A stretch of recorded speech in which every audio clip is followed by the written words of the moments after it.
Bom dia, presidente. Cumprimento Vossa Excelência, ministro Cristiano Zanin. Cumprimento a ministra Carmen Lúcia, ministro Luiz Fux, ministro Flávio Dino, procurador-geral da República, professor Paulo Bonet. Cumprimento também os advogados presentes que hoje representam os réus, doutor Jair Alves Pereira, César Roberto Bittencourt, Paulo Renato Garcia Sintra Pinto, Demóstenes Lázaro Xavier Torres, Elmar Novak, Matheus Milanês, Celso Vilardi e Paulo Amador Cunha Bueno, Andreu Farias, José Luiz Mendes e Oliveira Lima. Presidente, antes de iniciar propriamente o relatório, acho importante esclarecer, nós chegamos hoje, o Brasil chega hoje, em 2025, quase 37 anos da Constituição de 1988 e 40 anos da redemocratização, com uma democracia forte, as instituições independentes, uma economia em crescimento e a sociedade civil atuante. Obviamente, isso não significa que foram 37 anos de tranquilidade política, econômica ou social, mas significa, presidente, que as balizas definidas pela Constituição Federal para nosso Estado democrático de direito se mostraram acertadas e impediram inúmeros retrocessos. Estado democrático de direito, estabilidade institucional, que é exatamente o momento em que vivemos, não significa necessariamente tranquilidade ou ausência de conflitos, mas sim respeito à Constituição, aplicação da lei, com absoluto respeito ao devido processo legal, à ampla defesa e ao contraditório. Esse julgamento que se inicia do denominado núcleo crucial pela Procuradoria-Geral da República é mais um desdobramento do legítimo exercício pelo Supremo Tribunal Federal de sua competência penal conferida pelo legislador constituinte em 1988, e em que pese, obviamente, a sua importância, segue exatamente o mesmo rito processual, o mesmo respeito ao devido processo legal que esse Supremo Tribunal Federal vem seguindo já nas 1.630 ações penais ajuizadas pela Procuradoria-Geral da República, referentes à tentativa de golpe de Estado do dia 8 de janeiro de 2023, nessas 1.630 ações penais, nas quais já ocorreram 683 condenações, 11 absolvições, 554 acordos de não persecução penal e ainda permanecem 382 ações em andamento. Um país, e consequentemente sua Suprema Corte, só tem a lamentar que, mais uma vez na história republicana brasileira, se tenha tentado,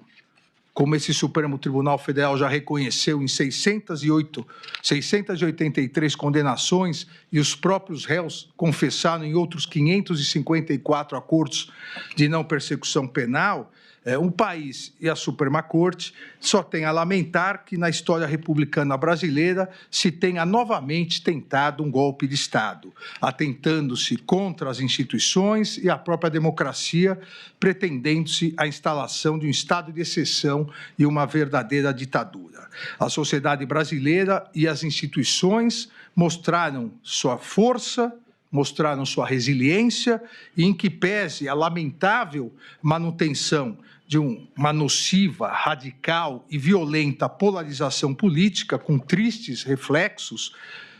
todos nós, brasileiros e brasileiras, devemos afastar com todas as nossas forças e empenho a tentativa de qualquer quebra da institucionalidade. Mas, presidente, nesses momentos, a história nos ensina que a impunidade, a omissão e a covardia não são opções para a pacificação, pois o caminho aparentemente mais fácil, e só aparentemente, que é da impunidade, que é da omissão, deixa cicatrizes traumáticas na sociedade e corrói a democracia, como, lamentavelmente, o passado recente do Brasil demonstra. A pacificação do país que é o desejo de todos nós, a pacificação do país depende do respeito à Constituição, da aplicação das leis e do fortalecimento das instituições. Não havendo possibilidade de se confundir a saudável e necessária pacificação com a covardia do apaziguamento, que significa impunidade e desrespeito à Constituição Federal e, mais, significa incentivo a novas tentativas de golpe de Estado. A missão desse Supremo Tribunal Federal é analisar as acusações oferecidas pela Procuradoria-Geral da República, a partir das provas produzidas segundo o devido processo legal, a ampla defesa, o contraditório, como foi verificado na presente ação penal e será detalhado no relatório. Existindo provas acima de qualquer dúvida razoável, as ações penais serão julgadas procedentes e os réus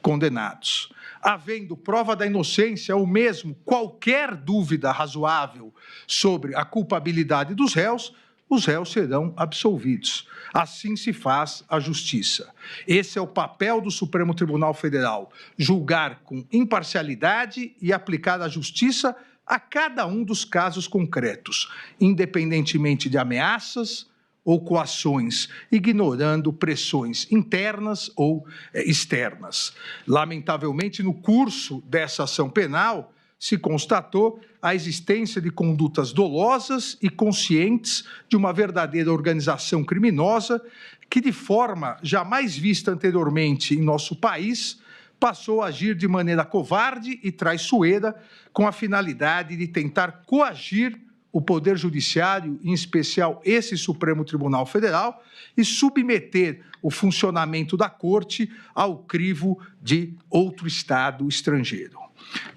Essa coação, essa tentativa de obstrução, elas não afetarão a imparcialidade e a independência dos juízes desse Supremo Tribunal Federal, que darão, como estamos dando hoje, presidente, a normal sequência no devido processo legal, que é acompanhado por toda a sociedade e toda a imprensa brasileiras. Publicidade e transparência que não encontram paralelo em nenhuma corte do mundo. Nenhuma corte ou tribunal do mundo dá tanta publicidade e tanta transparência aos seus julgamentos como o Supremo Tribunal Federal. As instituições brasileiras são fortes e sólidas, e seus integrantes foram forjados no mais puro espírito democrático da Constituição de 1988.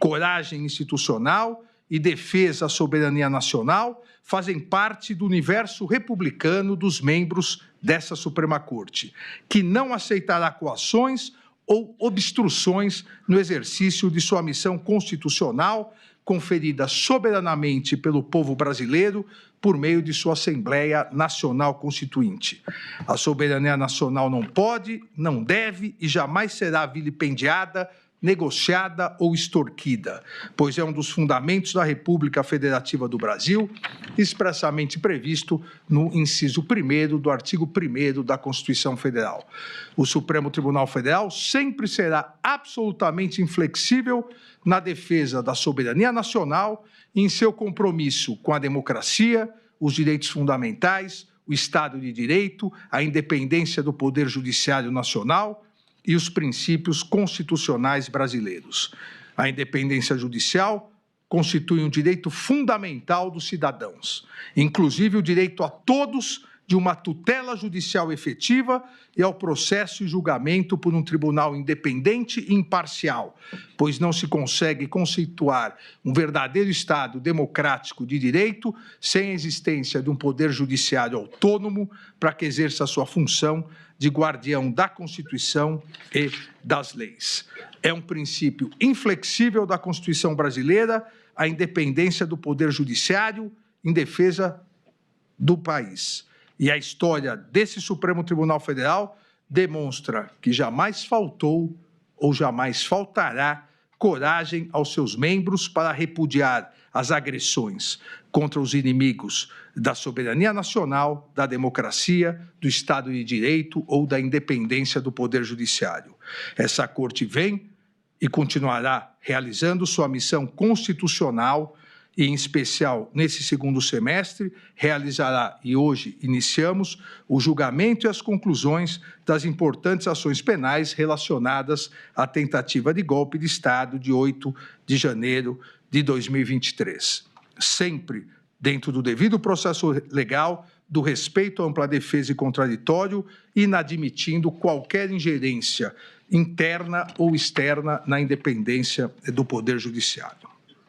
Aqui, presidente, na ação penal 2668, a ação penal instaurada a partir de denúncia oferecida pelo Procurador-Geral da República, integralmente recebida pela primeira turma do Supremo Tribunal Federal, em sessões realizadas nos dias 25 e 26 de março de 2025, em face de Alexandre Rodrigues Ramagem, Almir Garnier Santos, Anderson Gustavo Torres, Augusto Heleno Ribeiro Pereira, Mauro César Barbosa Cid, Paulo Sérgio Nogueira de Oliveira e Walter Souza Braga Neto, pela prática das condutas de organização criminosa armada, tentativa de abolição violenta do Estado Democrático de Direito, golpe de Estado, dano qualificado pela violência e grave ameaça contra o patrimônio público da União e com considerável prejuízo à vítima e deteriorização de patrimônio tombado, observadas as regras de concurso de pessoas e concurso material. E em relação a Jair Messias Bolsonaro, pelas mesmas infrações acima descritas e a imputação específica de liderar a organização criminosa. Essa denúncia foi por unanimidade recebida. Transcrevo no relatório, presidente, a ementa que faço rápidas observações, principalmente porque foram as teses todas apresentadas pela defesa. Na ementa constou a inexistência de impedimento, suspeição ou de parcialidade do ministro relator e dos ministros Cristiano Zanin e Flávio Dino. O plenário dessa Suprema Corte pacificou que as alegações das defesas não caracterizam as situações legais que impediriam o legítimo exercício da jurisdição pelas autoridades arguidas. Item 2 da ementa, competência deste Supremo Tribunal Federal, por meio de sua primeira turma, a partir de 18 de dezembro de 2023, artigo 9º, inciso 1º, letra L do Regimento Interno do Supremo Tribunal Federal, para o processo e julgamento de todas as investigações, inquéritos e ações penais referentes aos atos antidemocráticos, milícias digitais, tentativa de golpe e atentado contra os poderes e instituições, inclusive aqueles ocorridos no dia 8 de janeiro de 2023. Item 3, absoluto respeito ao devido processo legal, inexistência de nulidades nas investigações da denúncia e no próprio procedimento realizado com base na Lei 8.038 de 1990. O devido processo legal configura dupla proteção ao indivíduo, atuando tanto no âmbito material, de proteção ao direito de liberdade, quanto no âmbito formal, ao assegurar-lhe paridade total de condições com o Estado persecutor e plenitude de defesa, direito à defesa técnica, à publicidade do processo, à citação, de produção ampla de provas, de ser processado e julgado pelo juiz competente, direito aos recursos, à decisão imutável e à revisão criminal. Item 4, inexistência de nulidade no prazo simultâneo para apresentação das defesas prévias do artigo 4º da Lei 8.038 de 90. Ausência de previsão legal, inclusive com previsão de sigilo do acordo de colaboração premiada como regra até eventual recebimento da denúncia. Nos termos do artigo 4º, parágrafo 10A da Lei 12.850, de 2013, somente após a instauração da ação penal, em todas as fases do processo, deve-se garantir ao réu delatado a oportunidade de manifestar-se após o decurso do prazo concedido ao réu que o delatou. Inexistência de previsão legal para que a sustentação oral da defesa do colaborador naquela fase seja anterior à dos demais denunciados. Item 5, inexistência de nulidade no oferecimento de 5 denúncias por núcleos de atuação pela Procuradoria-Geral da República. Inaplicabilidade do princípio da indivisibilidade da ação penal às ações penais públicas precedentes. impossibilidade de decisões contraditórias, uma vez que será o mesmo órgão julgador a analisar todos os fatos e as 5 denúncias oferecidas pelo Ministério Público. Item 6, amplo e restrito acesso a todos os elementos de prova que embasaram a denúncia.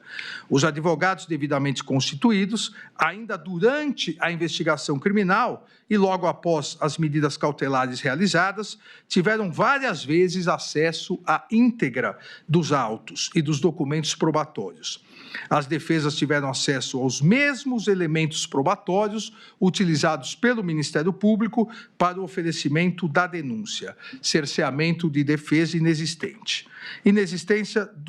de document dump.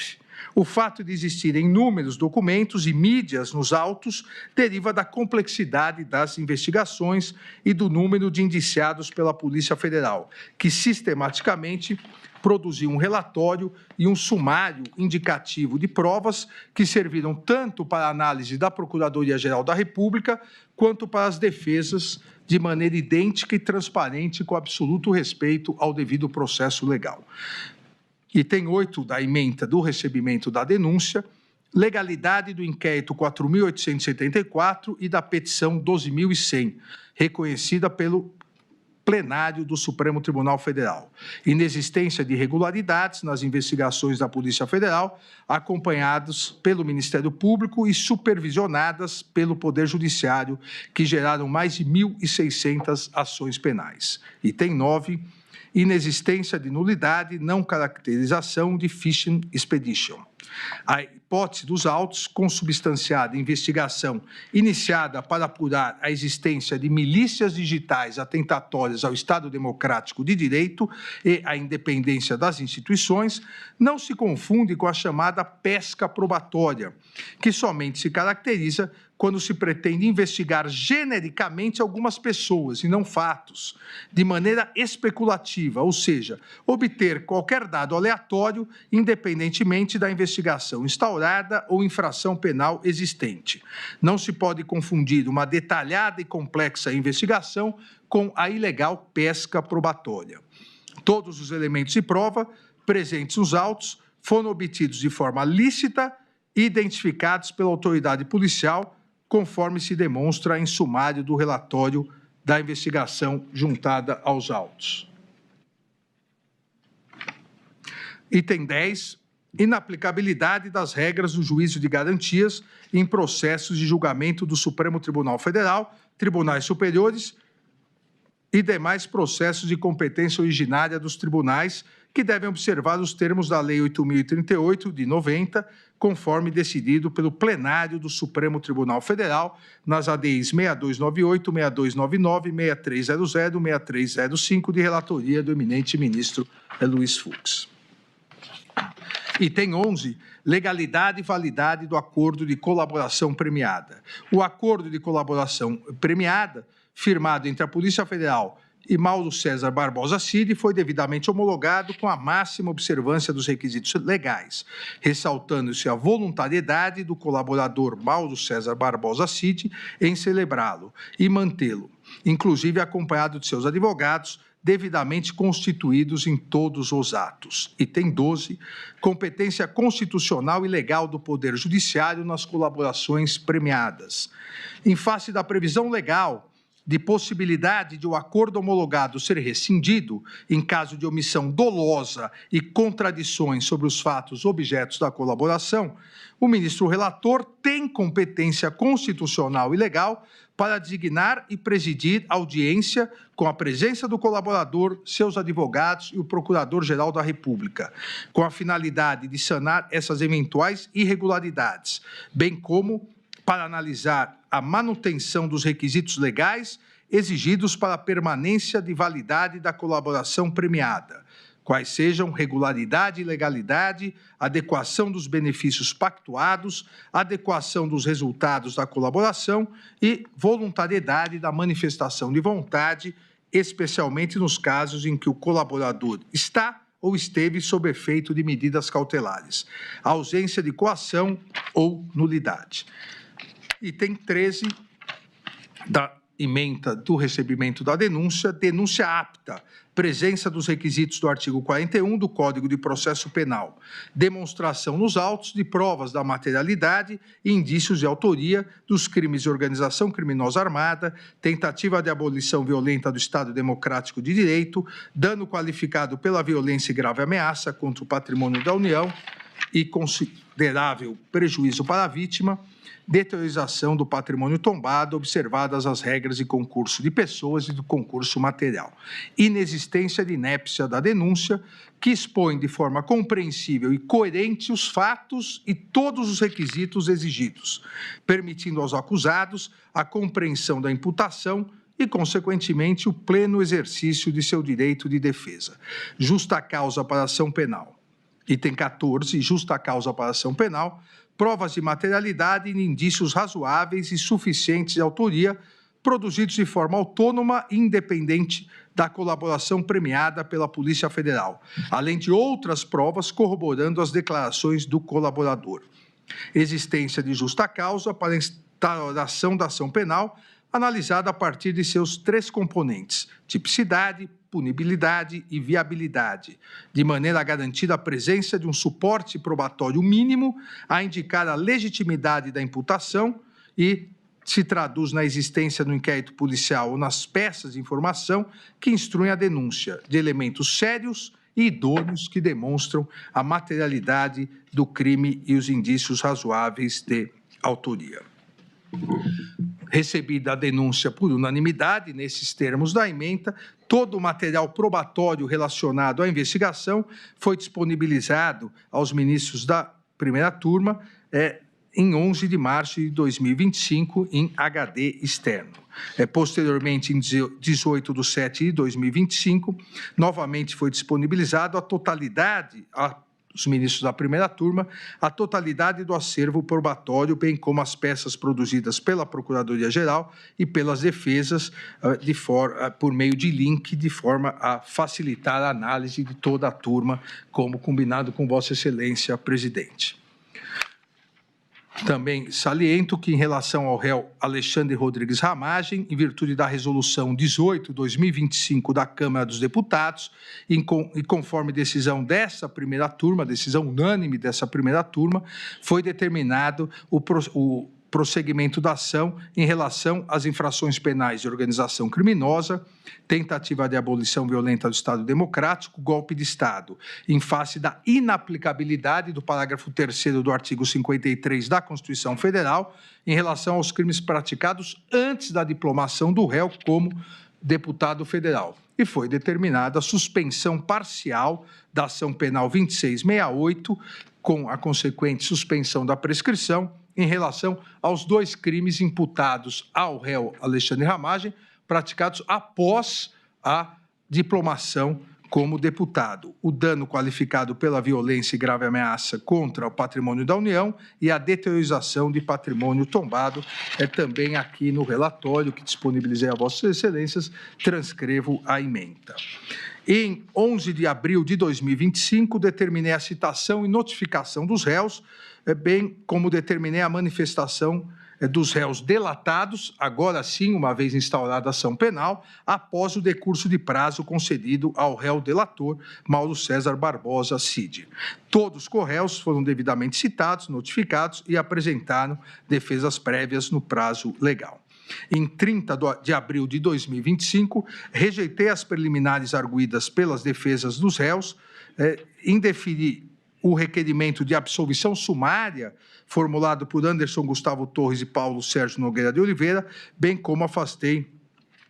essa mesma absolvição sumária em relação aos demais réus. Deferi ainda a oitiva das testemunhas arroladas pela defesa e, em relação ao réu Anderson Gustavo Torres, determinei que indicasse qual a relação das testemunhas arroladas em cada um dos crimes imputados. Isso foi feito posteriormente e as testemunhas foram admitidas. indeferir o pedido para oitiva de Silvinei Vasques, arrolado pela defesa de Anderson Gustavo Torres, por Silvinei Vasques, figurar como corréu nos autos da petição 1200. E julguei prejudicado os requerimentos de Paulo Sérgio Nogueira de Oliveira e Walter Souza Braga Neto de acesso aos autos e sua integralidade, uma vez que, conforme decisão unânime da primeira turma, todas as defesas já haviam tido amplo e integral acesso a todas as provas juntadas aos autos. Também determinei, a pedido da defesa de Anderson Gustavo Torres, determinei a expedição de ofícios ao Tribunal Superior Eleitoral e à Diretoria-Geral da Polícia Federal para que informassem dados que a defesa solicitou. Também determinei à Polícia Federal que indicasse o melhor procedimento para que as partes tivessem acesso ao material apreendido durante as investigações e não utilizado pela Procuradoria-Geral da República para o oferecimento da denúncia. Esse foi um pedido das defesas para que, eventualmente, pudessem analisar provas não utilizadas na denúncia, mas que tivessem, eventualmente, alguma relação com os fatos tratados. A Polícia Federal foi intimada, foi oficiada para fornecer a melhor maneira de acesso. Em 7 de maio de 2025, após a manifestação da defesa de Anderson Gustavo Torres, deferi o requerimento, como disse, que encaminhasse os relatórios elaborados por peritos criminais no período eleitoral para que a defesa pudesse fazer uma perícia. Determinei ainda que as defesas dos réus, e todos eles fizeram, indicassem quais os advogados regularmente constituídos para que assinassem termo de confidencialidade, com menção expressa ao dever de sigilo, quanto aos dados, e pudessem receber autorização e o endereço do link externo para verificação de todo o material apreendido pela Polícia Federal. Aqui, presidente, ministra Carmen, colegas, explico a necessidade da assinatura do termo de confidencialidade, porque nesse material apreendido, nesse volume de material apreendido, que não foi utilizado pela Procuradoria-Geral para o oferecimento da denúncia, havia inúmeras conversas, inúmeras gravações que não tinham nenhuma relação com os autos, inclusive questões pessoais de muitas pessoas, por isso a necessidade de assinatura do termo de confidencialidade. Também em 7 de 5 de 2025, designei datas para oitiva de testemunhas em audiência de instrução dessa ação penal com realização por videoconferência. As audiências foram realizadas por videoconferência sob a minha presidência e com a honrosa participação do eminente ministro Luiz Fux e, na verdade, no primeiro dia, com a honrosa participação de todos os ministros dessa corte, acompanhado pelos advogados e, por parte da Procuradoria, pelo Procurador-Geral da República. Em sessões realizadas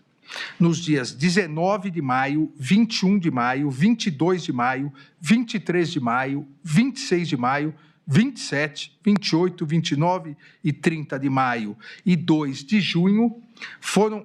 das 82 testemunhas arroladas, foram ouvidas 52 testemunhas, sendo 5 de acusação, 47 testemunhas de defesa, 2 testemunhas, em relação a 2 testemunhas, a defesa juntou declarações abonatórias por escrito e eu homologuei os pedidos de desistências realizados pela acusação em relação a uma testemunha e pelas defesas em relação a 27 testemunhas. Então, no total, foram ouvidas, repito, 52 testemunhas,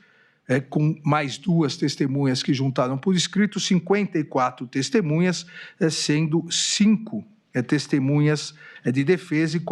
5 testemunhas de acusação, 4 testemunhas de acusação e 50 testemunhas de defesa. No relatório também eu cito nominalmente cada testemunha e o dia que foram ouvidas. Todos os depoimentos foram gravados em áudio e vídeo e disponibilizados nos autos no dia 3 de 6 de 2025. Aqui também, por determinação do Código de Processo Penal, uma testemunha não pode ter o conhecimento, o contato com o que outra testemunha falou. Exatamente por isso, os áudios e vídeos de todas as testemunhas foram juntados após o término de suas oitivas. Em decisão de 26 de maio, a requerimento da Procuradoria-Geral da República, então, no meio da instrução processual penal, por pedido da Procuradoria-Geral da República, determinei a instauração de inquérito policial para apurar a conduta deletiva do deputado federal Eduardo Nantes Bolsonaro pelo crime de coação no curso do processo, obstrução na investigação da infração penal que envolva organização criminosa, em virtude de coações e tentativa de obstrução à justiça realizadas em relação a essa ação penal 2668. Também no curso desse pedido, em virtude da tentativa de coação e obstrução da ação penal 2668, a pedido da Procuradoria-Geral, também determinei uma série de medidas cautelares. Entre os dias 9 de junho de 2025, às 14 horas, e 10 de junho de 2025, às 19 horas e 4 minutos, na sala de sessão da primeira turma do Supremo Tribunal Federal, foram interrogados todos os corréus, iniciando-se com o colaborador Mauro Cid e, na sequência, em ordem alfabética, os demais réus. Na mesma audiência do dia 10 de junho de 2025, encerrados os interrogatórios dos réus, determinei a intimação das partes para eventuais requerimentos e diligências complementares nos termos do artigo 402 do Código de Processo Penal e do artigo 10 da Lei 8.038 de 90, que rege o procedimento nos tribunais superiores. Os réus formularam requerimentos e diligências complementares e a Procuradoria-Geral da República informou não possuir diligências a serem produzidas. Em 17 de 6 de 2025, deferi o pedido para a realização de acariação entre o réu colaborador Mauro César Barbosa Cid e Walter Souza Braga Neto, pedido esse formulado pela defesa de Braga Neto. E também deferi a pedido da defesa de Anderson Gustavo Torres a realização de sua acariação com a testemunha Marco Antônio Freire Gomes. Autorizei a juntada de documentos requerida pelo réu Paulo Sérgio Nogueira de Oliveira, bem como autorizei a juntada de exames periciais a serem providenciados pela defesa do réu Anderson Gustavo Torres. Ainda a pedido das defesas, determinei que o comandante da Marinha do Brasil informasse a data que foi expedida a diretiva relativa à Operação Formosa 2021 e que Google do Brasil informasse os dados do responsável pela inserção da minuta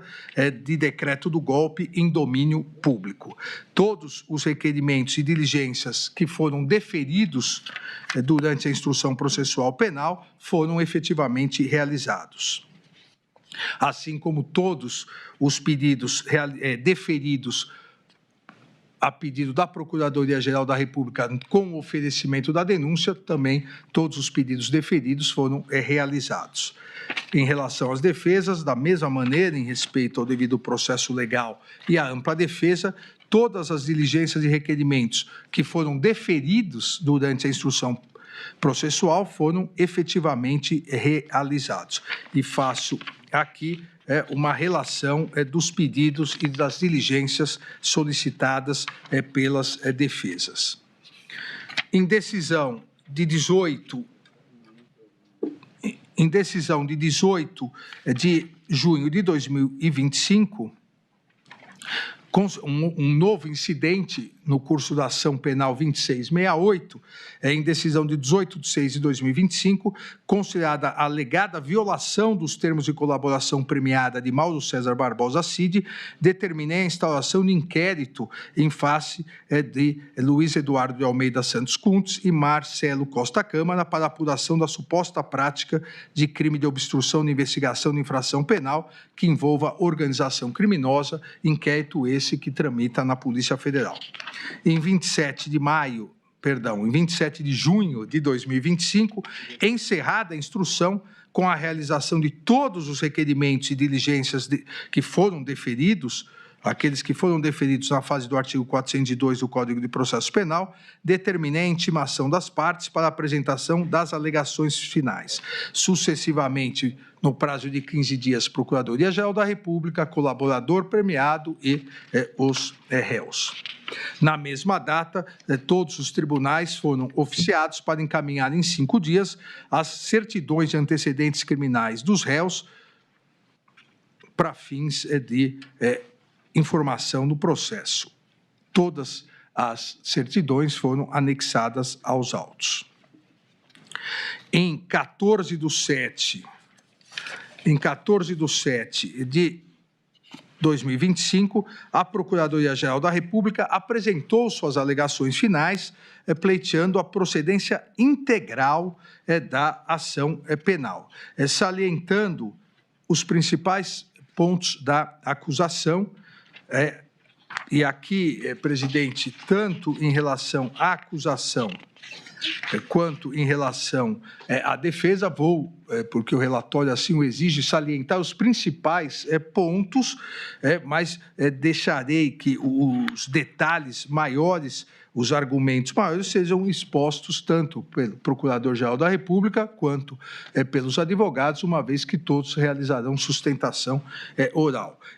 Em relação à Procuradoria-Geral da República, os principais pontos da alegação final foram: 1. A estruturação e atuação de organização criminosa que teria ocorrido entre o período do meio do ano de 2021 e o início de 2023, com o claro intuito de promover a ruptura da ordem democrática no Brasil. A Procuradoria-Geral da República ressaltou que o grupo liderado por Jair Messias Bolsonaro e composto por figuras-chave do governo, das Forças Armadas e de órgãos de inteligência, estruturou e executou o plano progressivo e sistemático de ataque às instituições democráticas, com a finalidade de prejudicar a alternância legítima de poder nas eleições de 2022 e minar o livre exercício dos demais poderes constituídos, especialmente do Poder Judiciário. Ainda salientou a Procuradoria-Geral da República que a organização criminosa liderada pelo ex-presidente da República,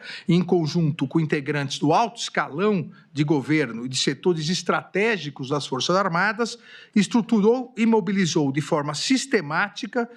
gentes, recursos e competências do Estado brasileiro à revelia do interesse público, para propagar narrativas enganosas, assim como para provocar a instabilidade social e defender medidas autoritárias. A afronta, afirmou a Procuradoria-Geral da República, a legalidade constitucional teria por objetivo a permanência ilícita de Jair Messias Bolsonaro no comando do poder, com o intuito de enfraquecer as instâncias públicas em clara negação do princípio da alternância democrática, da soberania popular e do equilíbrio entre os poderes. A Procuradoria-Geral da República, em relação às preliminares suscitadas pelas defesas dos réus sobre incompetência para julgamento do feito, arguição de suspeição e impedimento, violação ao duplo grau de jurisdição e falta de acesso às provas dos autos, a Procuradoria-Geral da República ressaltou que todas essas alegações já haviam sido superadas pela primeira turma desse Supremo Tribunal Federal no momento do recebimento da denúncia. Especificamente, em relação à alegação de defesa de Anderson Gustavo Torres, suscitando a nulidade do depoimento dos comandantes das Forças Armadas, sobre o argumento que teriam sido impropriamente induzidos na fase investigativa, a Procuradoria-Geral da República refutou a alegação, destacando que não houve qualquer irregularidade. Também em relação à alegação do réu Jair Messias Bolsonaro de nulidade da citação, uma vez que ocorreu durante a sua internação hospitalar, a Procuradoria-Geral da República rebateu a alegação, salientando a presença do réu em todos os atos da instrução e acompanhado de seus advogados regularmente constituídos.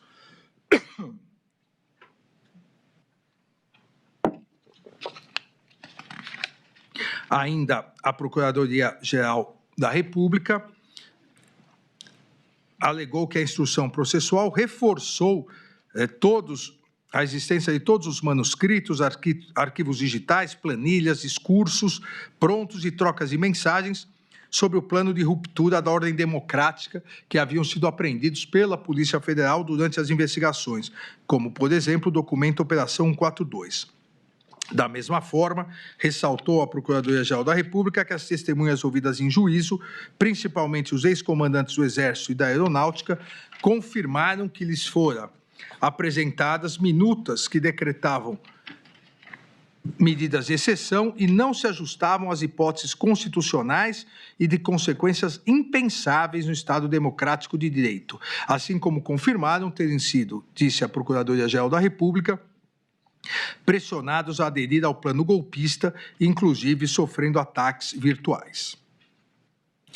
A Procuradoria-Geral da República afirmou ainda em suas alegações finais estarem configurados os crimes de golpe de Estado e restrição do livre exercício dos poderes constitucionais. Quanto ao golpe de Estado, disse a Procuradoria-Geral da República, a materialidade delitiva foi comprovada pela sequência dos atos de ruptura com a normalidade do processo sucessório. A organização criminosa teria implementado narrativa enganosa visando descredibilizar publicamente o sistema eletrônico de votação, a partir do uso de recursos e agentes públicos e mobilizando integrantes das Forças Armadas do Estado brasileiro para prejudicar a livre manifestação da vontade popular, assim como para apoiar uma forma de gestão desvinculada do processo eleitoral após a derrota às urnas. A partir disso, a Procuradoria-Geral da República enumera as provas sequenciais e que, segundo o órgão acusador, confirmariam essa hipótese. Ainda a Procuradoria-Geral da República, em relação ao crime do artigo 359-L, passa a fazer uma cronologia a partir do dia 7 de setembro de 2021, de pronunciamentos na esplanada dos ministérios e na Avenida Paulista, inclusive salientando que o réu Jair Messias Bolsonaro incitou publicamente a animosidade contra o Poder Judiciário e seus integrantes. Ressalta ainda a Procuradoria-Geral da República que o protocolo da denominada representação eleitoral para a verificação extraordinária, questionando a integridade das urnas eletrônicas, com o intuito criminoso de intensificar a reação popular negativa em face da justiça eleitoral brasileira, consta nesses pronunciamentos. Afirmou ainda a existência de documentos sobre ações militares de monitoramento baseadas em plano de neutralização das autoridades públicas, a Operação Punhal Verde-Amarelo, o qual, afirma a Procuradoria-Geral da República, foi impresso nas dependências do Palácio do Planalto, visando restringir o exercício dos poderes constitucionais. Destacou ainda que o plano chegou ao seu ápice executório com a Operação Copa 2022 e que somente não foi concluída em virtude da não adesão do alto comando do Exército às minutas de exceção. Procuradoria-Geral da República cita a minuta do golpe, cita a participação do alto comando do Exército para impedir a concretização do golpe, descreve a execução do plano Punhal Verde-Amarelo, descreve as ações da denominada ABIN paralela para atingirem autoridades em exercício nos poderes constitucionais, e, paralelamente, para enfraquecer o sistema eletrônico de votação e facilitar a deposição do novo governo, como também etapas executórias do plano para obtenção do golpe de Estado. Procuradoria-Geral da República, também em suas alegações finais, afasta a aplicação do princípio da consunção ou absorção para os crimes previstos no artigo 359-L e 359-M do Código Penal, atentar contra as instituições e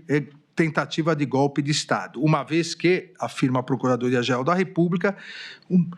uma vez que a ofensa simultânea aos bens jurídicos não afasta a ocorrência de dois crimes autônomos. Ressaltou que, apesar dos crimes estarem inseridos no mesmo capítulo do Código Penal e coincidam na função geral de tutela da ordem constitucional democrática, os objetos de proteção não se confundem, pois o artigo 359-L criminaliza a tentativa de abolir o próprio Estado democrático de direito mediante a restrição de exercício dos poderes constitucionais constitucionais. Já o artigo 359-M criminaliza o ato de tentar depor o governo legitimamente constituído, mesmo que se mantenha ao menos formalmente a estrutura democrática. Também apresentou as provas que entende suficientes para as condenações pelos crimes de dano e deteriorização do patrimônio tombado, artigo 163 e o artigo 62 do Código, ambos do Código Penal, que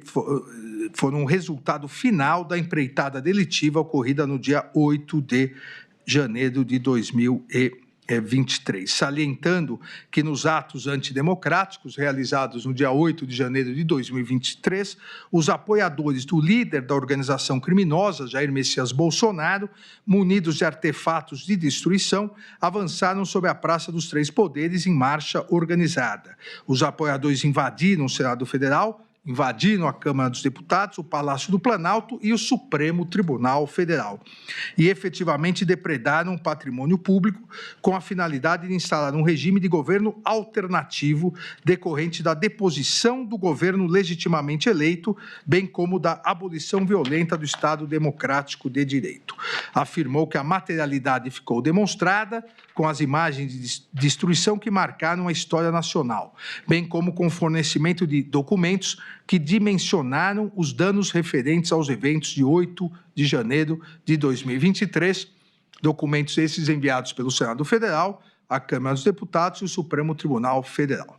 Em relação aos benefícios decorrentes do acordo de colaboração premiada, celebrado pelo réu Mauro César Barbosa Cid com a Polícia Federal, a Procuradoria-Geral da República afirmou que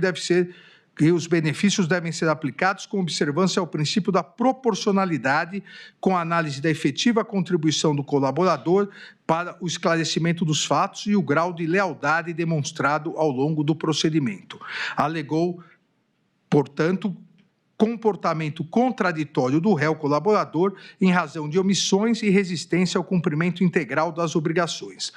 sugerindo a redução da pena a ser fixada em patamar mínimo e, por sua vez, a redução de 1/3 da pena imposta pela prática criminosa como benefício premial em razão da sua colaboração, e sugerindo o afastamento da concessão do perdão judicial, da conversão automática da pena privativa de liberdade em restritiva de direitos e também o afastamento da redução máxima de 2/3. E encerrou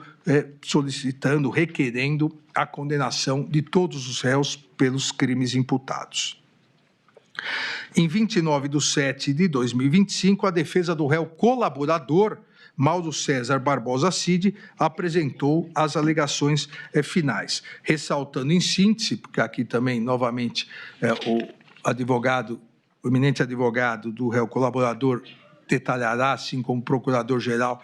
nas sustentações orais, mas ressaltou em síntese que Mauro César Barbosa Cid firmou acordo de colaboração premiada por livre e espontânea vontade, sempre com orientação e acompanhamento de seus defensores, em todos os atos processuais em que foi intimado.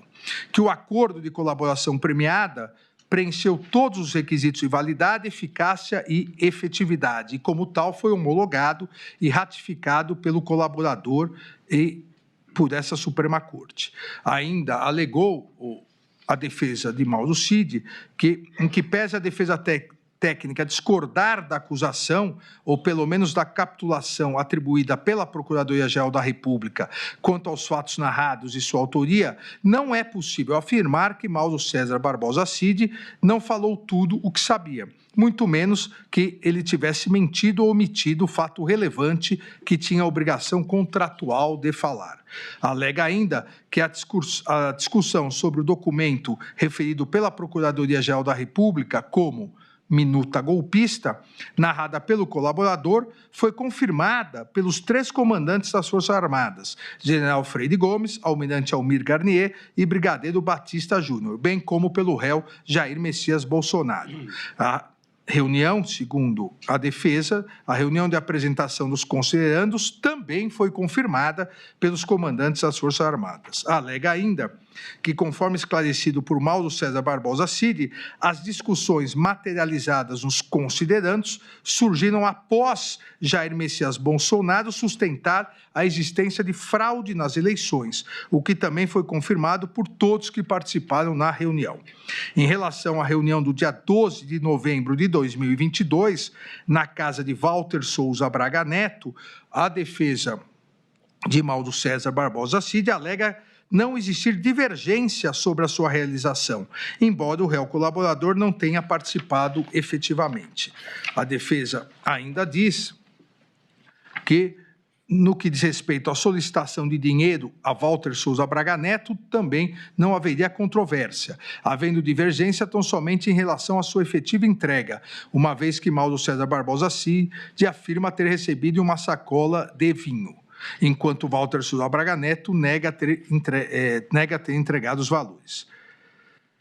Ainda afirma a defesa que a Procuradoria-Geral da República, em uma linha muito tênue entre a realidade e a deslealdade processual, utiliza-se de todas as informações e provas colhidas a partir da colaboração premiada, ancorando nela a base de toda a sua acusação, sustentando ao final da instrução em suas razões que o colaborador não merece o prêmio ajustado no acordo. Afirma a defesa que, à luz da decisão proferida pelo eminente ministro relator em 23 de novembro de 2024, de forma clara e direta, teria sido reiterada a rigidez e eficácia do acordo de colaboração premiado firmado por Mauro César Barbosa Cid, e não há qualquer fato superveniente ou juridicamente relevante capaz de infirmar tal reconhecimento, e que seria inaceitável que o colaborador fosse agora surpreendido com um pedido absolutamente desarrazoado pela Procuradoria-Geral da República, no sentido de revisar unilateralmente os benefícios pactuados. Afirma que nenhuma prova foi produzida em juízo contra Mauro César Barbosa Cid e nenhuma testemunha descreveu qualquer conduta típica dolosa, acessória ou contributiva do réu colaborador. A defesa de Mauro César Barbosa Cid afirma que ele não participou de reuniões golpistas, não ordenou, não incentivou qualquer ato de violência, não promoveu ruptura institucional e não se reuniu para planejar golpes de Estado. E diz que as provas produzidas em sede policial desmentem a acusação em relação ao réu colaborador Mauro César Barbosa Cid. No final, além de pedir a absolvição, dizendo que há um excesso acusatório, pede também a manutenção integral dos benefícios previstos no acordo de colaboração premiada. Em 13 de agosto de 2025, todas as defesas dos corréus apresentaram suas alegações finais. A defesa de Alexandre Ramagem Rodrigues apresentou os seguintes principais argumentos. Segundo a narrativa apresentada pela Procuradoria-Geral da República, o crime tipificado no artigo 2º da Lei 12.850 se perpetuou para além da diplomação, razão pela qual pediu também a suspensão desse crime. Alegou ausência de prova das imputações em relação ao réu Alexandre Ramagem Rodrigues, uma vez que ele não teria participado de construção e disseminação de narrativa de fraude eleitoral, não haveria uso indevido de estrutura estatal para fins políticos e também não participou de interferência em órgãos de controle e persecução. Afirma a sua defesa que os elementos de informação amealhados pela acusação não se confundem com o standard probatório necessário à condenação de Alexandre Ramagem Rodrigues. Diz que, embora a Procuradoria-Geral da República tenha afirmado que o documento Presidente TSE informa.docx, criado em 10 de julho de 2021, revelaria que Alexandre Ramagem Rodrigues teria se aprofundado em argumentos falaciosos sobre o resultado eleitoral de 2018, questionando a credibilidade do Tribunal Superior Eleitoral para a contagem dos votos, a Procuradoria-Geral da República teria desconsiderado que o texto se limitou a reproduzir manifestações públicas de Jair Messias Bolsonaro. Ainda a defesa de Alexandre Ramagem afirma que o conteúdo texto apresentava argumentos para a adoção do denominado voto auditável ou voto impresso, tema que à época integrava a pauta do Congresso Nacional. Em relação ao documento Bom Dia, Presidente.docx, a defesa de Alexandre Ramagem aponta que os pontos apresentados integram o teste público de segurança das urnas, regulamentado pela resolução TSE 23.673, de modo que não pode ser considerado um ilícito ou evidência de indevida utilização na estrutura do sistema de inteligência brasileiro para fins antidemocráticos. No que diz respeito ao documento PR Presidente, a defesa de Alexandre Ramagem aponta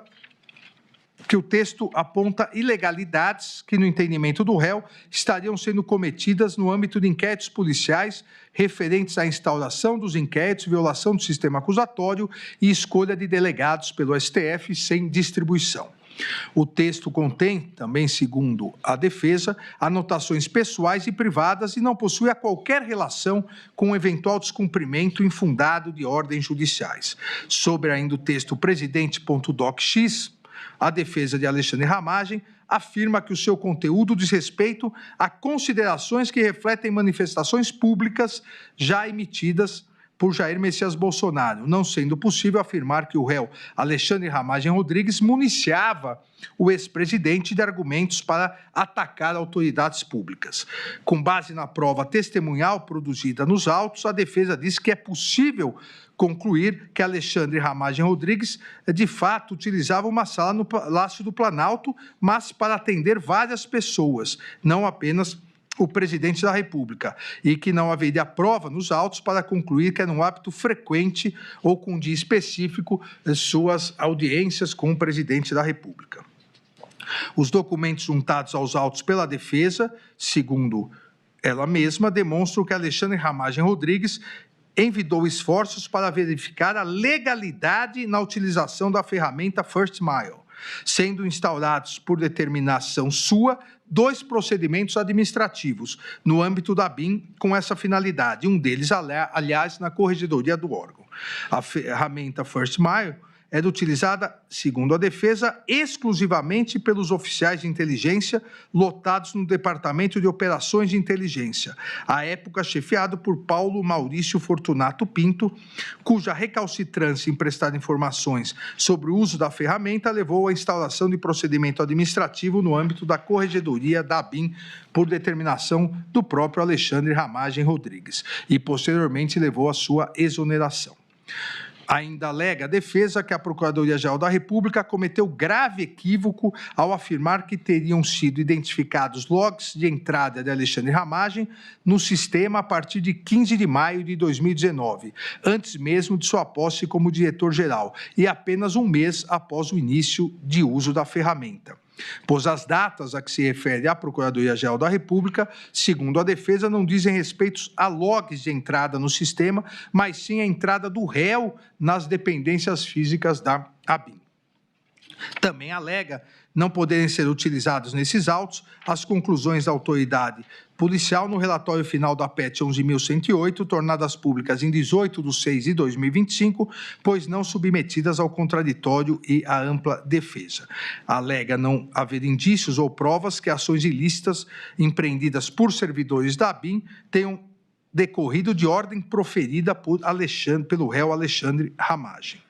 Que os monitoramentos atribuídos pela acusação ao réu se referem a um punhado de informações disponíveis na internet, atividades que foram apresentadas pela autoridade policial como atividade de inteligência. Ainda o réu Alexandre Ramagem, em sua defesa, alega que o relatório da PET 11.108 deixou de delimitar ou conceituar o que seriam atividades de inteligência, e boa parte dos monitoramentos mencionados no aludido relatório final não guardam relação de pertinência com o objeto dessa ação penal. Ainda diz que a anotação de Alexandre Ramagem sobre consultar a Advocacia Geral da União não é idêntica àquela imputada a Augusto Heleno e não procede a acusação de que o réu propôs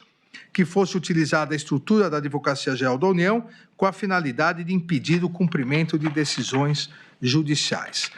No que diz respeito à imputação da utilização da BIM para investigar servidores da Receita Federal, Alexandre Ramagem Rodrigues, em reunião com as advogadas de Flávio Bolsonaro, foi contrário, diz a defesa, a essa utilização.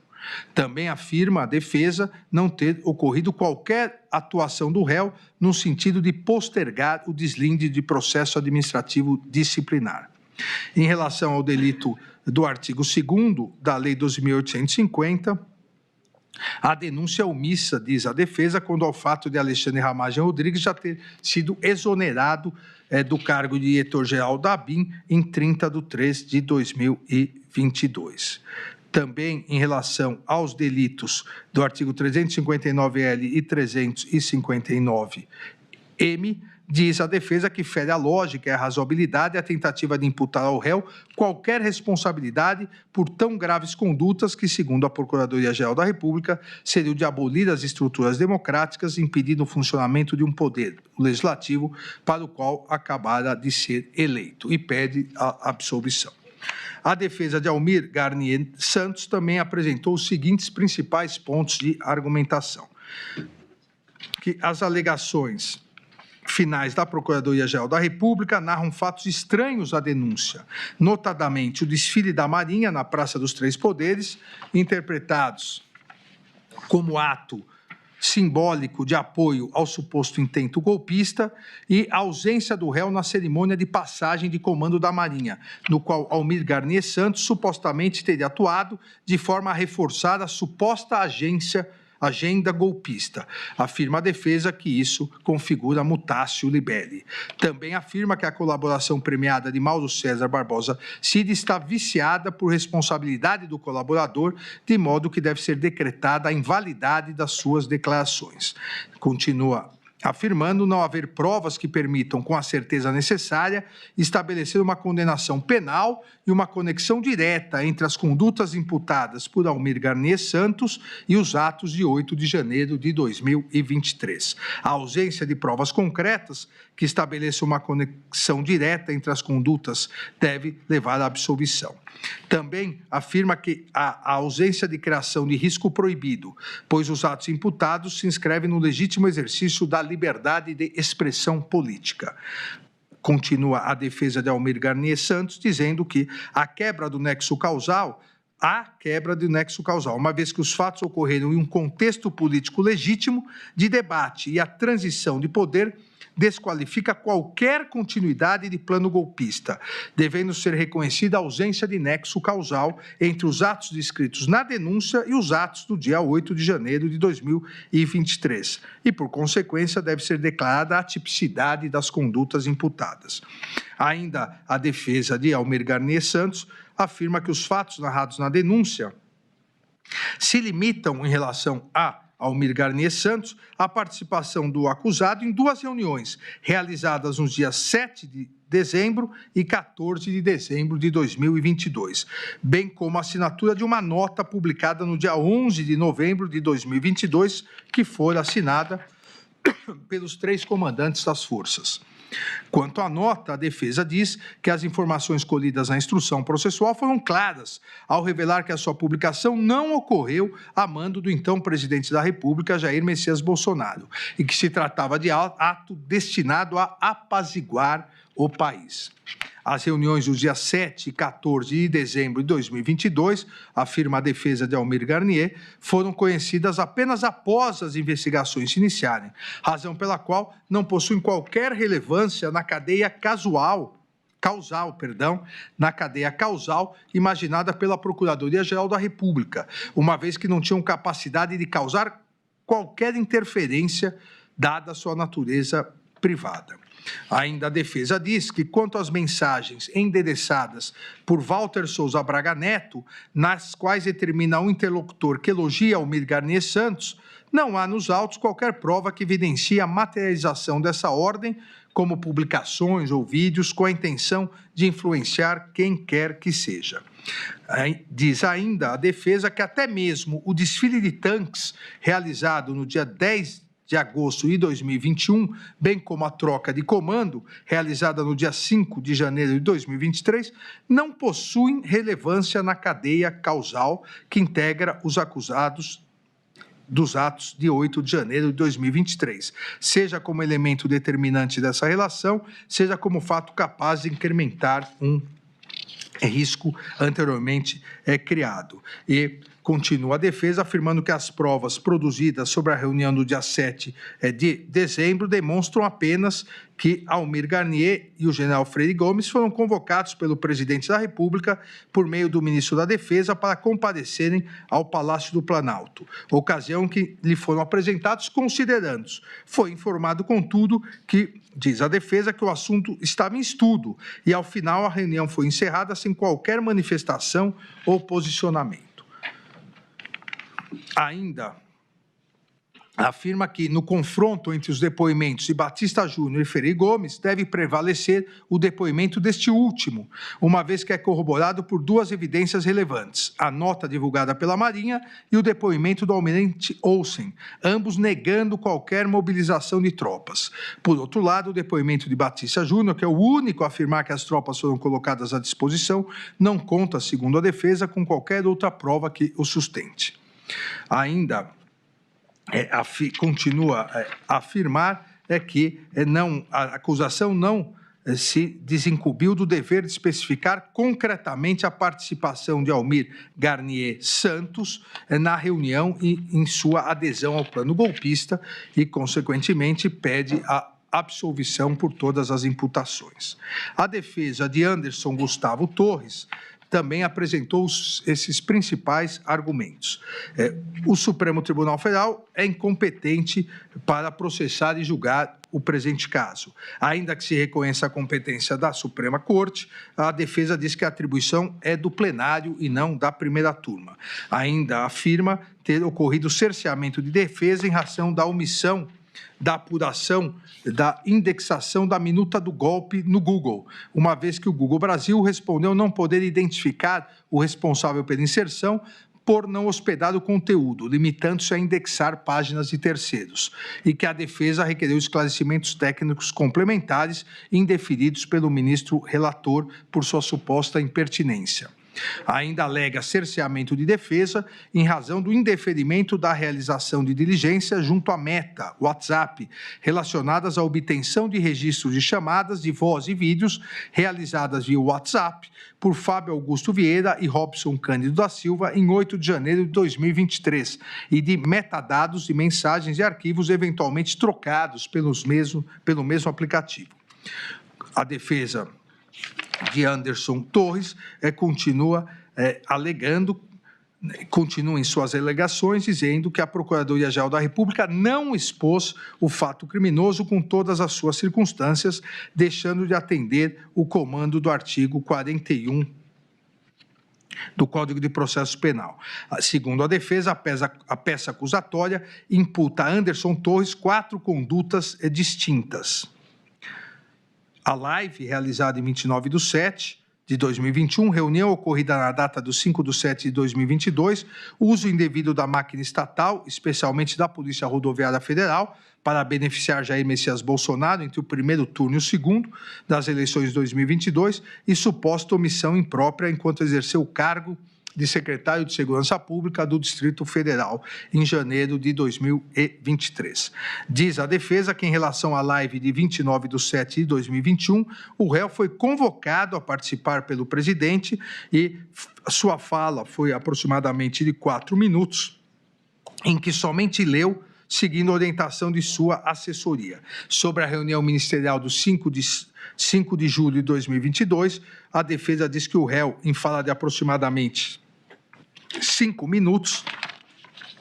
limitou-se a sugerir que os demais ministros tornassem públicas as ações e políticas conduzidas por suas pastas. No que diz respeito à imputação de instrumentalização da Polícia Rodoviária Federal para comprometer a lisura do segundo turno das eleições presidenciais de 2022,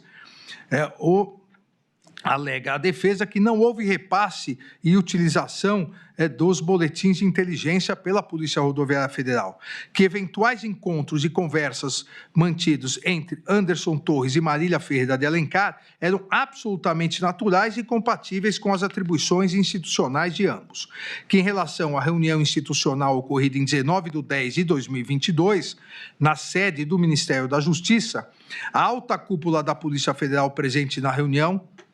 composta pelo diretor-geral, Márcio Nunes, pelo diretor de combate ao crime organizado, Caio Pelim, e pelo diretor de inteligência, Alessandro Moretti, que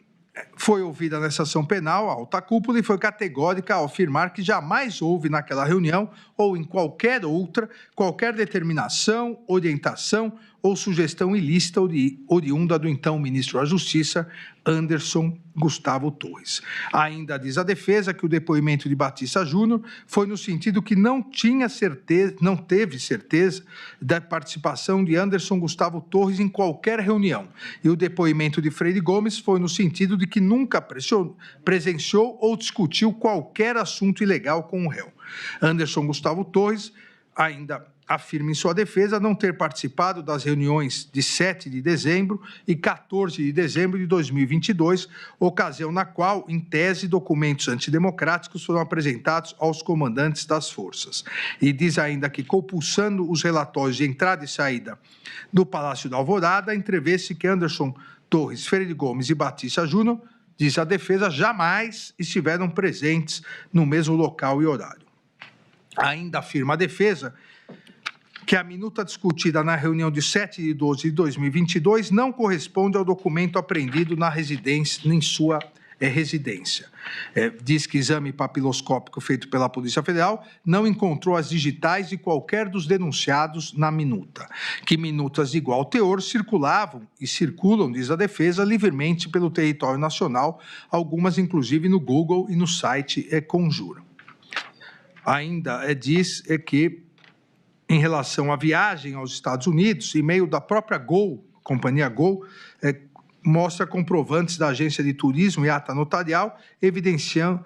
que, diferentemente do alegado pela Procuradoria-Geral da República, as passagens aéreas foram, de fato, adquiridas em 21/11/2022, quando sequer se cogitava a realização de manifestações no dia 8 de janeiro de 2023. Ainda diz que o depoimento do governador Ibanez Rocha no inquérito civil confirma que Anderson Gustavo Torres lhe comunicou, quando do convite para assumir o cargo, sobre a viagem nos Estados Unidos e, consequentemente, a partir disso, pede sua absolvição. A defesa de Augusto Heleno Ribeiro Pereira apresentou também os seguintes principais argumentos. Deve ser reconhecida a suspeição do relator em razão de ter sido alvo de um suposto plano de organização criminosa, do qual faria parte o denunciado para matá-lo, juntamente com o presidente eleito Luiz Inácio Lula da Silva. Alega também cerceamento de defesa em razão da impossibilidade de análise de todo o material probatório disponibilizado pela ocorrência da prática conhecida como document dump e pela seletividade da autoridade policial ao disponibilizar as provas. Diz a defesa de Augusto Heleno que houve violação ao sistema acusatório e ao devido processo legal, uma vez que na audiência de instrução o ministro relator realizou 6 vezes mais perguntas que a Procuradoria-Geral da República. Diz também ter ocorrido violação do direito ao silêncio e constrangimento ilegal, uma vez que o ministro relator, após manifestação do réu que iria exercer parcialmente o direito ao silêncio, respondendo apenas às perguntas formuladas por sua defesa técnica, realizou a consignação das perguntas. Especificamente em relação ao réu Augusto Heleno, a defesa diz que a Procuradoria-Geral da República não se desincumbiu do ônus probatório. Em relação à live realizada no dia 7 de setembro de 2021, a atuação do réu seria, segundo a defesa, unicamente com presença física, sem proferir qualquer palavra ou se manifestar em qualquer sentido. Augusto Heleno, segundo a defesa, é favorável ao voto impresso, mas após o Congresso Nacional derrubar proposta nesse sentido em plenário e o relatório do Ministério da Defesa de 9 de novembro de 2022 não apresentar conclusão sobre a possibilidade de insegurança nas urnas eletrônicas, não houve qualquer manifestação do réu sobre isso. E também alega que é uníssona a constatação do afastamento do réu Augusto Heleno do réu Jair Messias Bolsonaro após o ingresso do, entre aspas, centrão no governo, de modo que não se pode imputar ao réu o papel de conselheiro de Jair Messias Bolsonaro. Diz também a defesa de Augusto Heleno que, na reunião ministerial de 5 de julho de 2022, as palavras de Augusto Heleno sobre a utilização da BIM para acompanhar o que os dois lados vão fazer foram transparentes, públicas e com a convicção de que estavam dentro de suas competências referentes à inteligência de Estado. A defesa afirma ainda que a intenção do réu, de fato, fosse infiltrar agentes da ABIN nas campanhas eleitorais, tal ação seria impossível pela absoluta falta de tempo para que esse tipo de medida fosse efetivada, conforme corroborado pela testemunha Christian. Augusto Heleno Pereira, também, afirma a defesa, não despachou com o diretor-geral da ABIN sobre discursos de desinformação. Sobre as expressões, entre aspas, o que tiver que ser feito tem que ser feito antes das eleições. Se tiver que dar um soco na mesa, é antes das eleições. Se tiver que virar a mesa, é antes das eleições, ditas por Augusto Heleno, na reunião ministerial de 5 de julho de 2022, a defesa disse que o réu não se referiu a qualquer medida antidemocrática. Em relação à agenda apreendida, trata-se, diz a defesa, na verdade, de uma caderneta para anotações pessoais, com cronologia incerta, contendo assuntos que não eram compartilhados com ninguém.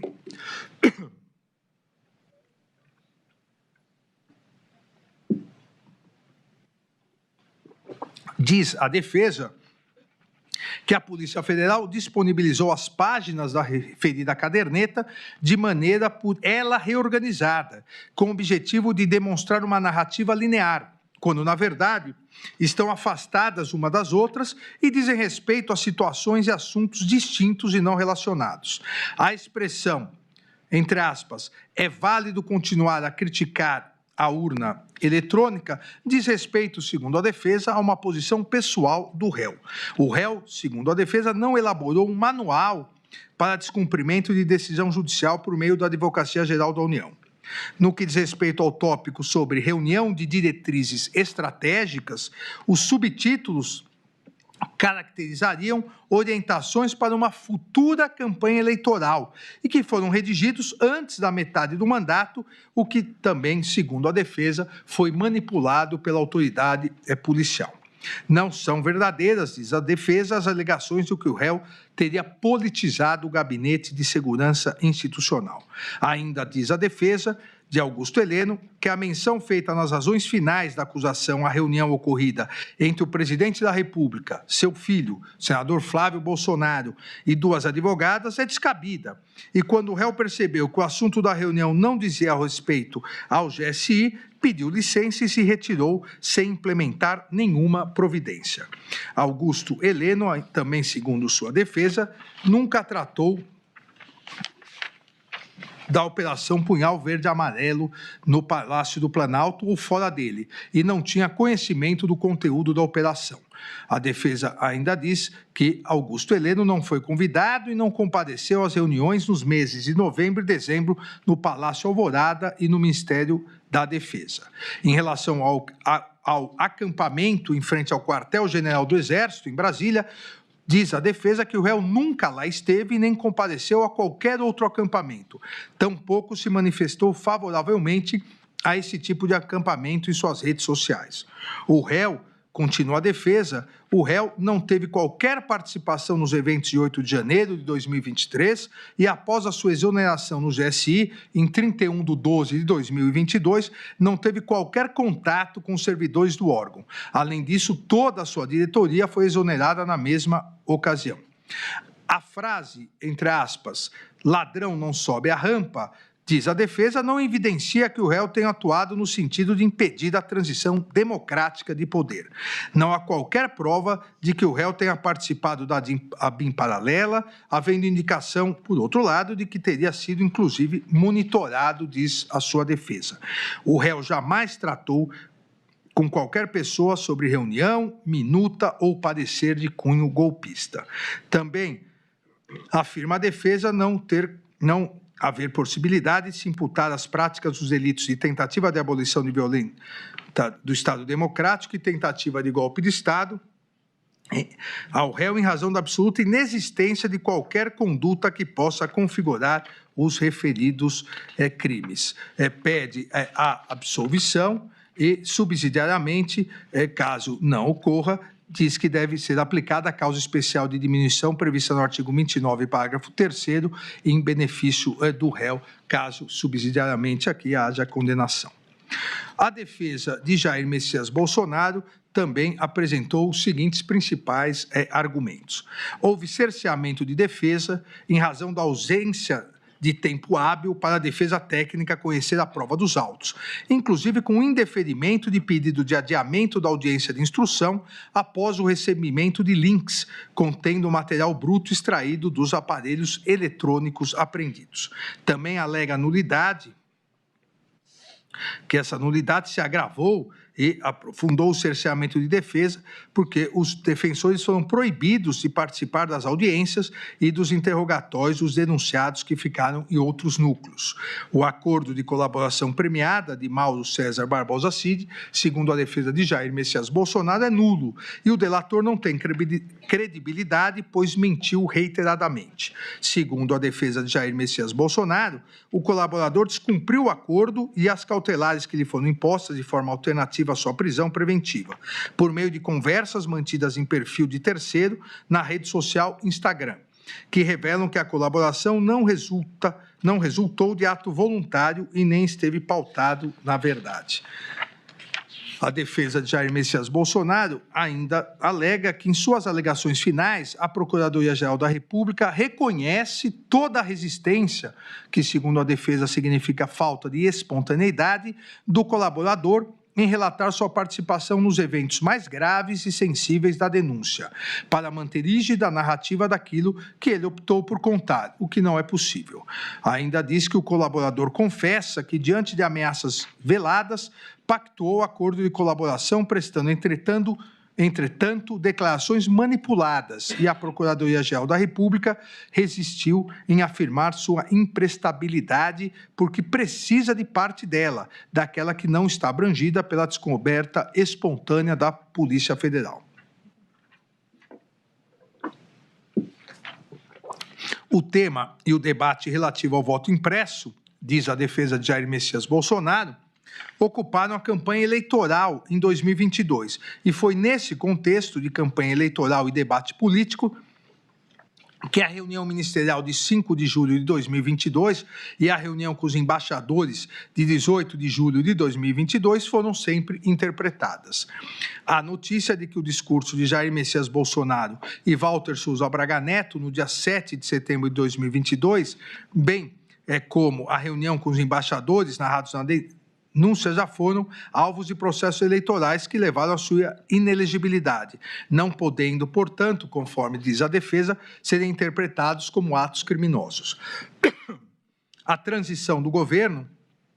com a participação do ex-presidente Jair Messias Bolsonaro, também foi fato amplamente provado nos autos. E diz a defesa que, encerrada a transição, Jair Messias Bolsonaro deixou o país e, quando o fez, os atos criminosos e golpistas de 8 de janeiro de 2023, ocorridos 10 dias após, não eram sequer previsíveis, além de terem ocorrido apesar das ações de Jair Messias Bolsonaro. As imputações da Procuradoria-Geral da República contra Jair Messias Bolsonaro não encontram, segundo a defesa, respaldo nem na lógica nem na prova dos autos. A acusação tenta, de alguma forma, e sem sucesso, relacionar Jair Messias Bolsonaro com os planos apreendidos e com os atos de 8 de janeiro. Diz a defesa que a denúncia indica que Jair Messias Bolsonaro teria estudado enxugado e apresentado aos militares minutas de decreto prevendo prisões de autoridades e as declarações de estado de sítio ou de estado de defesa e decretação de operação de garantia da lei e da ordem. Mas diz a defesa que os referidos documentos não foram trazidos aos autos. O documento de minuta de golpe, às vezes chamados de discurso pela Procuradoria-Geral da República, segundo a defesa, jamais foi apresentado a Jair Messias Bolsonaro, que dele só teve ciência por ocasião de sua apreensão pela Polícia Federal. Sobre a reunião do dia 7/12 de 2022, ninguém viu um texto prevendo a prisão de diversos ministros do Supremo Tribunal Federal, dentre outras autoridades. A afirmação, segundo a defesa, que existe exclusivamente no depoimento do delator Mauro César Barbosa Cid. Não existe nos autos também, afirma a defesa de Jair Messias Bolsonaro, a suposta minuta de decreto com um texto enxugado, prevendo apenas a prisão do relator. E também não existe, em lugar nenhum dos autos, nem mesmo em depoimentos, o documento que a acusação diz ter sido apresentado pelo réu Paulo Sérgio Nogueira de Oliveira aos 3 comandantes das Forças Armadas no dia 14 de dezembro de 2022.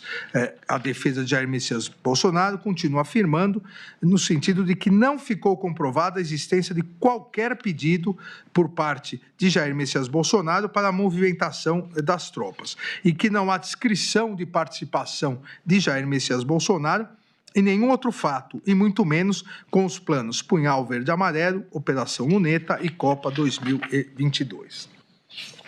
A acusação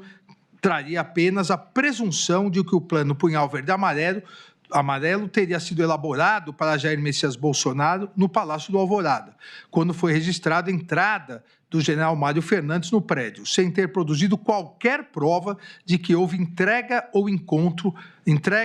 de qualquer documento ou encontro com o então presidente da República.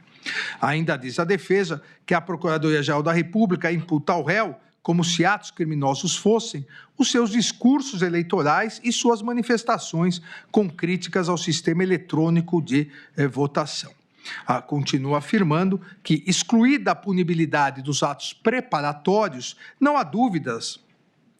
que as condutas imputadas pela Procuradoria-Geral da República, consubstanciadas em lives com críticas ao sistema eletrônico de votação, reuniões ministeriais e com embaixadores e outras reuniões, tratam-se, na pior das hipóteses, de atos preparatórios não tipificados. Ainda diz a defesa não existir qualquer correspondência dos comportamentos imputados a Jair Messias Bolsonaro com a violência ou grave ameaça exigidas pelos tipos penais previstos nos artigos 359-L, 359-M do Código Penal. E diz que, mesmo se adotada a versão da denúncia, não se pode afirmar que a reunião ocorrida no dia 7 de dezembro de 2022 tenha sido um ato executório dos crimes de abolição violenta do Estado Democrático de Direito e de golpe de Estado, pois isso pressupõe um governo constituído, circunstância inexistente em 7/12 de 2022. Ainda diz não se poder alegar que a tentativa estaria caracterizada, dado que,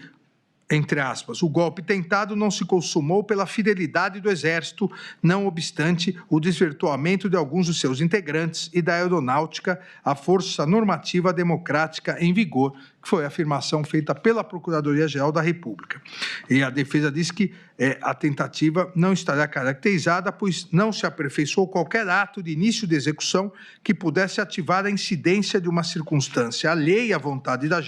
do agente, uma vez que não houve qualquer assinatura do decreto. A tentativa, diz a defesa, existe a tentativa de atribuição de responsabilidade penal sem a imputação de qualquer conduta a Jair Messias Bolsonaro no que diz respeito à utilização indevida da estrutura da Polícia Rodoviária Federal e da ABIN paralela. No que diz respeito aos atos de 8 de janeiro de 2023, também a defesa de Jair Messias Bolsonaro diz não ser possível falar, como pretende a Procuradoria-Geral da República, em participação por instigação em crimes multitudinários. A estrutura governamental, então instalada no Palácio do Planalto, revestia-se de plena licitude e legalidade, funcionando nos termos da Constituição Federal, não havendo que se falar na existência de qualquer organização criminosa, conclui a defesa. Também nunca houve qualquer cooperação criminosa de Jair Messias Bolsonaro com os demais denunciados na PEC 12 e 100. Por fim, a defesa diz que as condutas criminosas narradas na acusação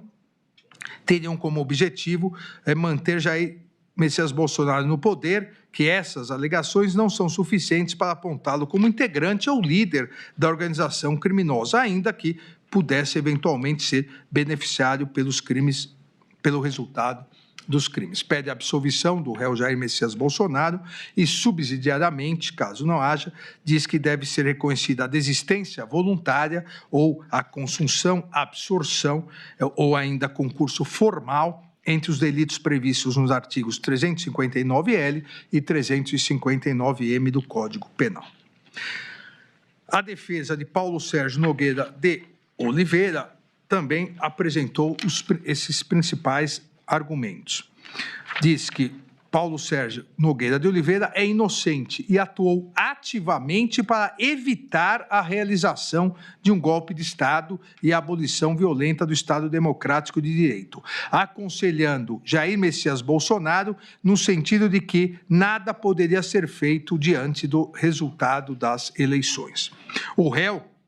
segundo a sua defesa, o réu temia que radicais assessorassem Jair Messias Bolsonaro e o aconselhassem a assinar uma, entre aspas, doideira, referindo-se a medidas de exceção e ruptura democrática. O réu atuou diretamente com o brigadeiro Batista Júnior e o general Freire Gomes para demover o réu Jair Messias Bolsonaro de qualquer medida de exceção e entregou uma proposta de discurso de Jair Messias Bolsonaro, aceitando a proposta de discurso no sentido de aceitar o resultado das eleições. Ainda diz que o réu Paulo Sérgio Nogueira de Oliveira, que o réu foi alvo de tentativa de deposição por Walter Souza Braga Neto e pelo general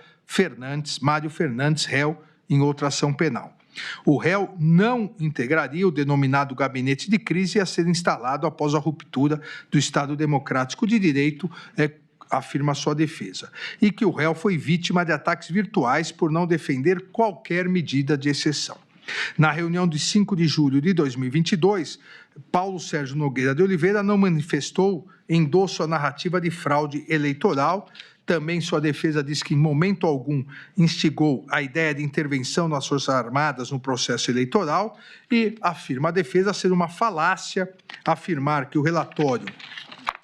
das Forças Armadas sobre o sistema eletrônico de votação estava pronto antes do segundo turno e foi postergado por questões políticas. As etapas 7 e 8 do plano de trabalho estavam, segundo a defesa, previstas para ocorrer a partir do dia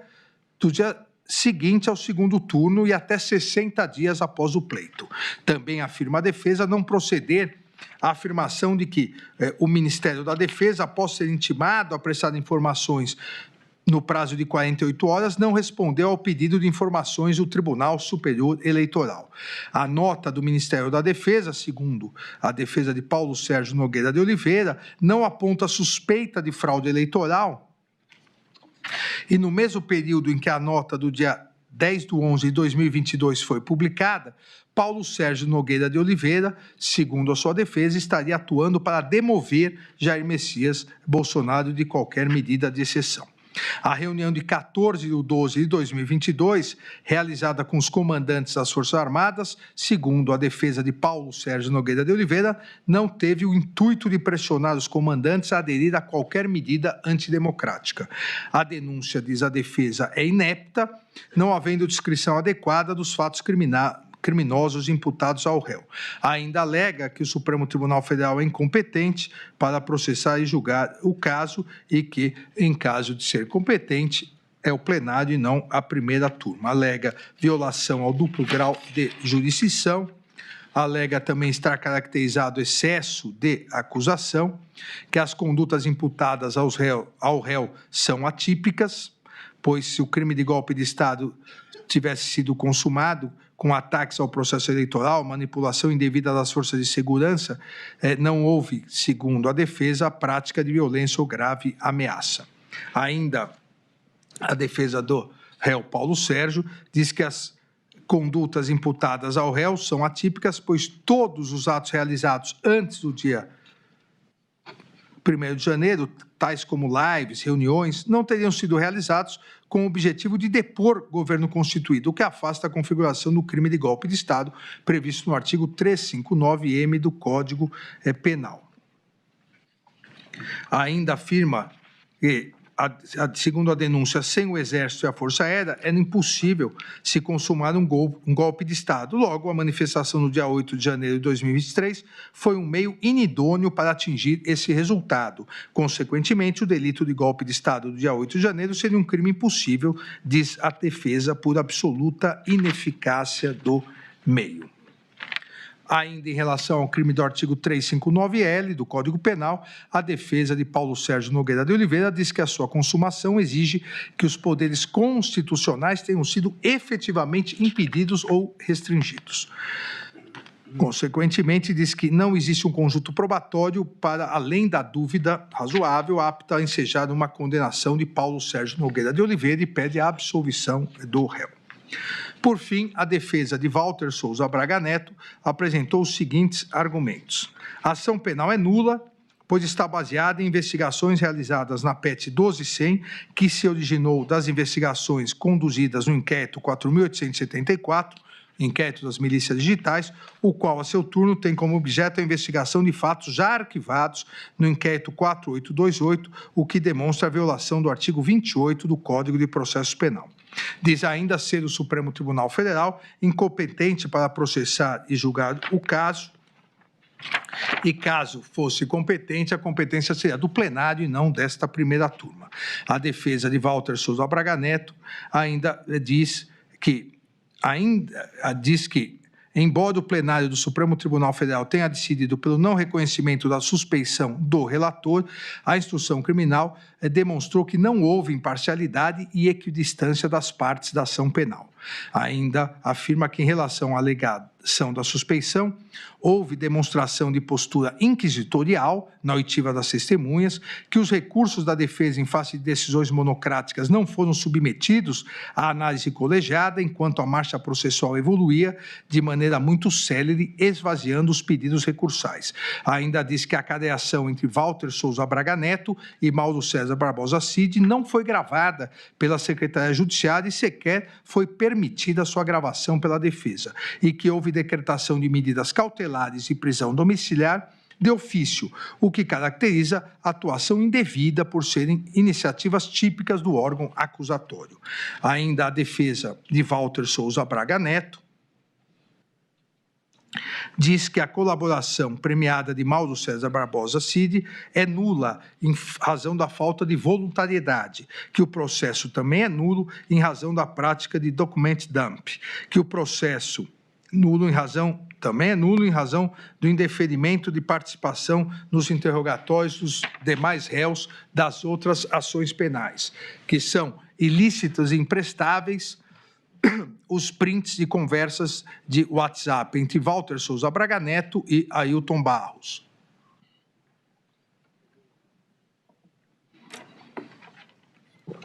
Que o processo é nulo a partir da cadeação realizada entre Walter Souza Braga Neto e Mauro César Barbosa Cid, em razão da não realização de sua gravação por violação ao direito assegurado no artigo 367, parágrafo 6º do Código de Processo Civil, e do artigo 3º do Código de Processo Penal.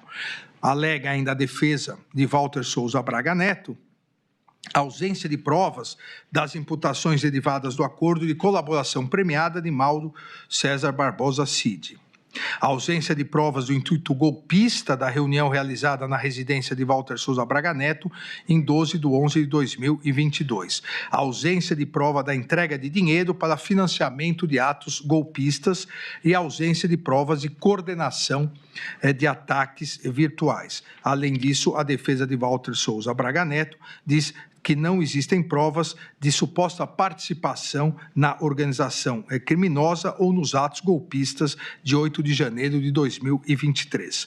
A defesa de Walter Souza Braga Neto alega atipicidade nos crimes contra o Estado Democrático de Direito em razão da impossibilidade de condenação por atos meramente preparatórios e ausência das elementares do tipo violência e grave ameaça. Alega ainda a existência de vedação do bis in idem, ou seja, da duplicação, pela dupla imputação de abolição violenta do Estado Democrático de Direito, artigo 359-L, e do golpe de Estado, artigo 359-M, ambos do Código Penal. E